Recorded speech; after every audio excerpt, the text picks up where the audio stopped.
Hello नमस्कार दोस्तों। आज के दिन हमने कौन से ट्रेड किए वो देखेंगे। उसके बाद में कल निफ्टी की एक्सपायरी है, तो एक्सपायरी के ऊपर हम कैसे ट्रेड कर सकते हैं वो देखेंगे। उससे पहले मैं आपको डिस्क्लेमर दे दूं, ये वीडियो मैं सिर्फ एक एजुकेशन पर्पज के लिए बना रहा हूँ। अगर आपको ट्रेडिंग करना हो तो पहले अपने फाइनेंशियल एडवाइजर से एडवाइस लूँ। मैं सेबी रजिस्टर्ड एडवाइजर नहीं हूँ। अब चलो हम आज की हमारी ट्रेड की बात करते हैं। तो आज के दिन मैंने 25,600 की पुट को शॉर्ट किया। यहाँ पे आप देखोगे तो लगभग मैंने 50 तक यहाँ पे आया है, फिर 50 से नीचे आया, लगभग 30 तक ये नीचे आके गया है, फिर वापस से थोड़ा रिकवर होके लगभग 50 के आसपास क्लोजिंग दिया है। तो यहाँ पे मुझे लगभग 6,300 रुपये का प्रॉफिट हुआ है। अभी मैं आपको ऑर्डर विंडो दिखा देता हूँ, उसके बाद में मेरा व्यू नेगेटिव क्यों बना उसके पीछे का मैं कारण बताऊंगा। यहाँ पे देखो 9:51 पे मैंने सेल किया था 300 क्वांटिटी, मतलब 4 लॉट को मैंने सेल किया था 73 के ऊपर, और इनको बुक किया मैंने। यहाँ पे आप देखोगे तो ये बुक किया है ये 42 के ऊपर। यहाँ पे एक बार मेरा एसएल हिट हुआ था, ये देखोगे 10 पॉइंट का मैंने यहाँ पे एक बारी एसएल भी लिया था। तो चलो एसएल आ गया, मेरा भी नेगेटिव साइड में था, एक बार एसएल आ गया, मैंने एसएल ले लिया। उसके बाद में वापस से मेरे डायरेक्शन में आया तो मैंने वापस से री एंट्री बनाया और इसके अंदर मैंने लगभग 30 पॉइंट ले लिए। 10 पॉइंट का मैंने यहाँ पे एसएल लिया। तो आप देखो मेरा रिस्क रिवार्ड 1:3 का हुआ। तो आप भी ट्रेडिंग करते हो तो रिस्क रिवार्ड पे थोड़ा ध्यान दो। 1:3, 1:4, 1:2 इस तरीके के रिस्क रिवार्ड आप फॉलो करो।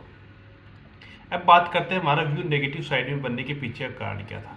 तो मैंने ओआई को देखा, मॉर्निंग से ही चेंज ओआई आप देखोगे तो पुट ज़्यादा शॉर्ट हो रही थी, और पुट ज़्यादा शॉर्ट हो रही थी इसका मतलब ये था कि मार्केट डाउन साइड में आ सकता है और अप साइड में जा सकता है। और इसी कारण से मैंने भी यहाँ पे पुट की पोजीशन को सेल किया और अच्छा प्रॉफिट मुझे मिल गया। तो यहाँ पे आप सोचो कि बाइंग क्यों नहीं की, मुझे लग रहा था कि मार्केट अप साइड में जाएगा तो मैं कॉल की पोजीशन को भी बाई कर सकता था। हाँ मैं कर सकता था, लेकिन मैं बाइंग करता ही नहीं हूँ। मेरा मोटिव रहता ही नहीं कि मैं बाइंग करूँ, क्योंकि बाइंग के अंदर डिक्के भी बहुत टाइम आता है। चलो आज के दिन डिक्के आया नहीं आया, अच्छा प्रॉफिट, चलो वो भी हो सकता है कि जैसे उस टाइम पे 100 के आसपास चला था, वो 150 तक गया है तो इधर मेरे को 50 पॉइंट मिलता है। लेकिन मैं बाइंग नहीं करता क्योंकि बाइंग में मुझे एग्जिट नहीं पता चलता है। सीधी बात यही है कि एग्जिट कहाँ करें। चलो यहाँ पे अगर आप ये 150 गया, ये 5 मिनट के बाद 200 भी जा सकता था, इसलिए वहाँ पे एग्जिट करना थोड़ा मुश्किल हो जाता है, इसलिए मैं बाइंग को अवॉइड ही करता हूँ।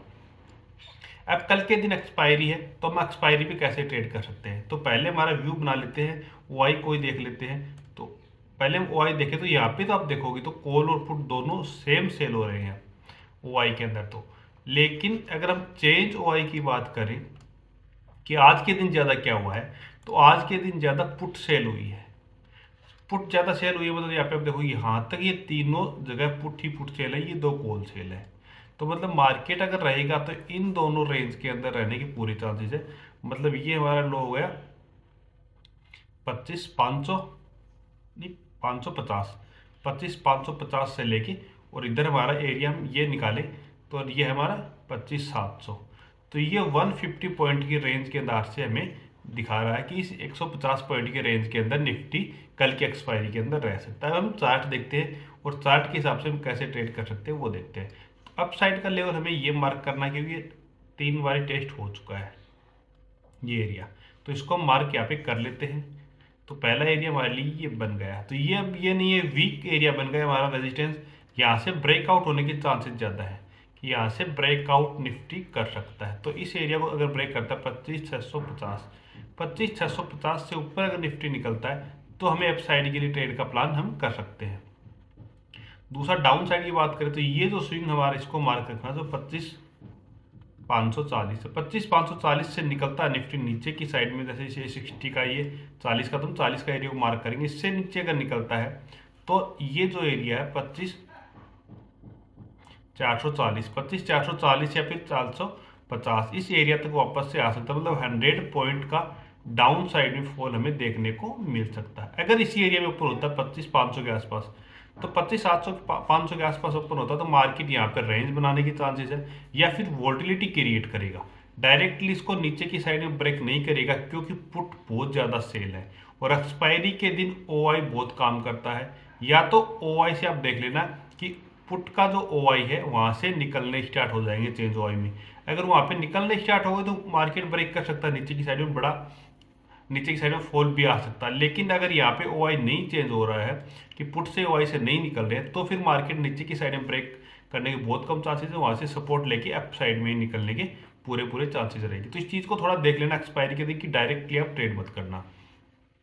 दूसरा अगर मार्केट यहीं पे ओपन हो जाता है और लगभग 1230 तक रह जाता है, उसके बाद में एफ साइड में ब्रेकआउट देता है, तो हमें एफ साइड के लिए जीरो हीरो ट्रेड का प्लान कर सकते हैं, क्योंकि फिर बड़ा मूवमेंट आ सकता है एफ साइड में, क्योंकि टाइम स्पेंड कर रहा है ना इस एरिया के अंदर, तो वे एरिया वीक हो चुका है काफ़ी टाइम से, तो यहाँ पे ब्रेकआउट अप साइड में देखने को मिल सकता है। क्योंकि यहाँ पे आप थोड़ा सा टाइम फ्रेम को चेंज करके देखोगे ना, 1 आवर के देखोगे, तो ये इस तरीके का अभी बना रहा है मार्केट।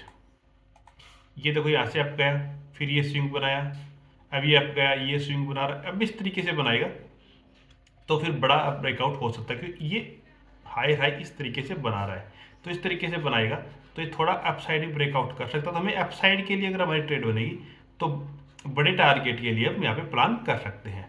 तो इसी तरीके से अगर आपको वीडियो पसंद आए तो चैनल को सब्सक्राइब कीजिए। Okay, thank you.